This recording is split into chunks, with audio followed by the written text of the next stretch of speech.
We are here at the Sport Park Hall here in Klagenfurt, Austria, and I'm with one of their darlings, the darling of pool here in Austria, Jasmin Ouschan. Hi, Jasmin. Hi, Margot. How are you? It's been a crazy week, and I can't imagine what it's been like for you. I mean, look, tell us a little bit about what it's like to organise such a huge event as this. 3 World Championships going on. Well, actually more. It's actually 5 because of the juniors being, having different ages. So it's been an amazing journey, to be honest, because there is an amazing team behind us too, with Gerald and his team, with the Billiard Sport Academy, with Predator, but also with the World Federation. I think you need a big team that works together well in order to organize an event like this. And of course, special thanks to the city of Klagenfurt and the county of Carinthia, because they've been our big supporters throughout the years. We've been working well together, and without their support, this would not be possible. Yeah, that's a very good point you made there, because when you're putting on a world championship, you of course have lots of different federations involved and governments. I saw the governor of Carinthia was here earlier on presenting some medals. So it's not something that just, you don't just throw a few banners up and put a few tables in and invite the players and they come. It's not quite like that. Build it and they will come, right? That's absolutely right. And we have, collected our experience throughout the years. We started small with other tournaments. Atlantic Challenge Cup was here, then a Predator Pro Series event was here. And then the final step was really to prepare a world championship last year. And then this year, 3 world championships, women, men and juniors, same place, same time. That was a big task. But I think talking to the players, I think we all did a great job. Big thanks to Gerald and the whole team, because it was a dream come true as a player, but also as an organizer. And I think also you can say that billiard history was written here in Klagenfurt with all these world championships being here. Yeah, and we've got the current, not current, but a 9-ball world champion just about to start out in the World 8-ball final, the WPA World 8-ball final. He's never won it before. Shane Van Boning, of course, up against a youngster, Sanjin Perlevanovic, one of the ladies' favourites. I know he's the people's favourite, Sanjin. I wish I was that age again. Well, I was never that good looking anyway. Anyway, back to business.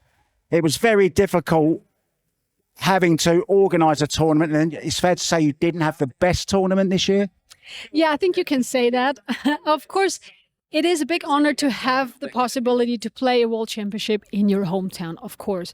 But at the same time, it puts a little bit of extra pressure on you, because outside of Austria, I can fly a little bit under the radar. I can just, go to my hotel room and just relax. And here, of course, there's always more attention. But I'm not complaining. This is my job. I'm supposed to deal with it. I didn't have my best world championship. I was not very happy with my performance, but it's something to learn from and just to try and do it better next time. But that's what it is. I'm not complaining. I'm happy to be in this position, to be here as a player, but also as an organizer. Yeah, and also your brother, of course, is a local hero known throughout Carinthia and, well, the world as well, of course, like yourself. He was away in Hanoi playing an event, the Matchroom 9-ball event just before. That was crazy. We saw all the fabulous crowds going crazy out there. Yes, it's a great side of pool because we've got all these tournaments happening. Sometimes they tend to overlap just a little bit, making travel very, very difficult. And Albin, of course, was there. How did it affect him coming back from Hanoi to have to play here? Well, I mean, we can ask him, of course, but as far as I know, it was tough on him on his energy level because he was in the finals. He lost in the finals, but so it was very tight. It was a very tight schedule coming here. I think he arrived like at 10 a.m. in the morning on Tuesday and then played at 2 p.m. I mean, that's rough, of course, and we're all just human beings, right? He was traveling so much the past weeks. So, of course, I would understand that eventually you are missing some energy and maybe some focus, but still he played well. I'm sure he wanted to do better. I don't know if that was the reason. That is something you have to ask him. But that's definitely, if it's that close and if you have to travel like this, you really have to be careful with your energy and with your preparation, of course. I've got some really good news for you, Jasmin. You already know it, so it's not hardly breaking news. World Team Championships coming up in Puerto Rico very, very soon. The good news is you're not anything to do with the organising. All you've got to do is just turn up and play, right? So tell us very, very quickly who's in the team and can you do it this time? Of course, you played in it here last time, didn't go as planned, but I've got a good feeling about Puerto Rico. Well, I'm definitely looking forward to Puerto Rico. A beautiful place, Caribbean in November. I mean, can you ask for more? I'm definitely looking forward, and I'm going to play in the women's single event and in a team event. In the team event, the Austrian team will be Albin, Mario, and myself. So definitely excited about it. The team event is always special, especially when it's men and women mixed together. I think it's a fabulous format. So I'm just going to use my time wisely within the next weeks, prepare and get mentally ready for this challenge. And who knows? Last year, I think we lost in the quarterfinal. So I'm sure we have the skills to go all the way. But let's start with step one, and see what happens. But I'm definitely looking forward to this event. I've just thought of a little bit of bad news. I heard tonight that Cesca Centino is part of the reigning champions, Carlo Biardo, but they've got a new addition this year. Roland Garcia is playing instead of Johan Chua.